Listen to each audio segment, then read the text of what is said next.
All right, welcome, folks. Today, I'm just gonna give you a bit of an insight of the vehicle that I use here out on safari. And just to start, this is a Land Cruiser, Toyota Land Cruiser, straight six engine, naturally aspirated straight six.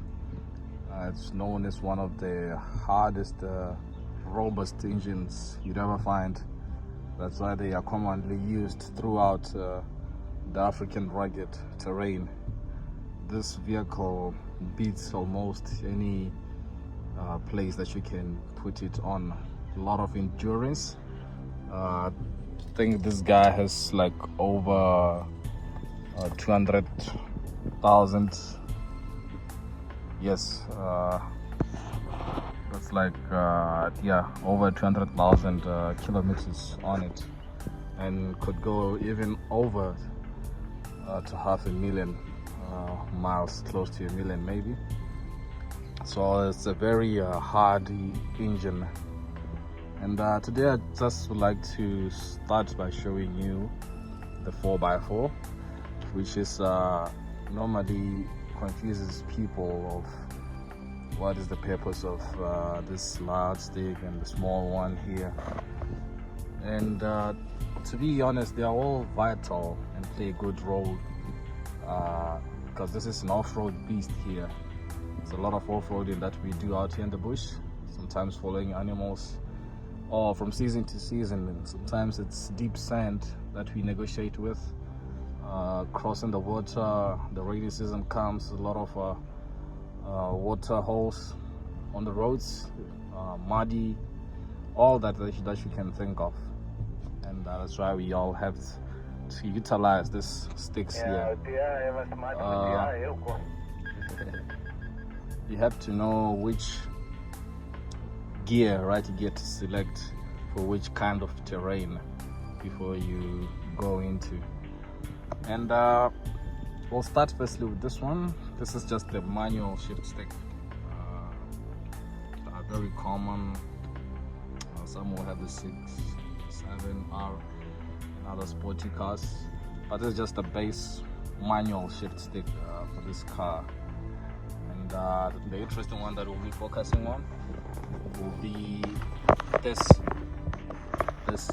small stick here, which is where our 4x4 is. So if you carefully look, we have H2, which is high range 2, which simply means it's only the back tires or the rear tires which are receiving power from the engine, and that will be the one that are giving throttle to the vehicle.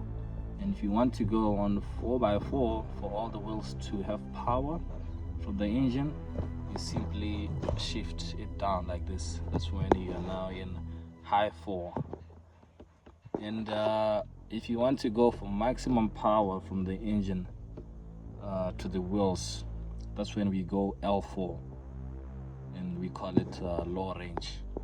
For very deep sand or water crossings, L4 is much best to use it. There's a lot of power that comes from it, a lot of torque. We call it torque. So you'll just simply shift right here. You are in neutral, but for you to fully go into low range, you have to go all the way up until the stick it's more into the right. So you just pull it very far like that. Yeah, there you go. That's when you're now in L4, low range. Lots of torque, lots of power. The revs are high, RPMs, which are revolutions per minute, so it's maximum power.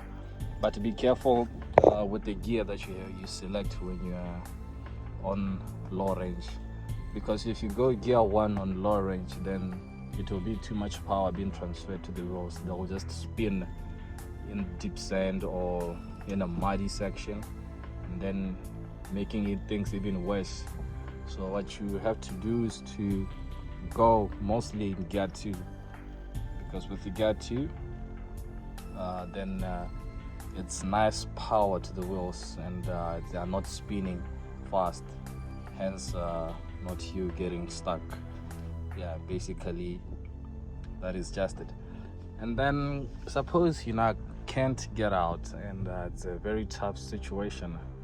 That's when we now move to this guy here, which is the diff lock, or the differential lock. So here you can see that it's off.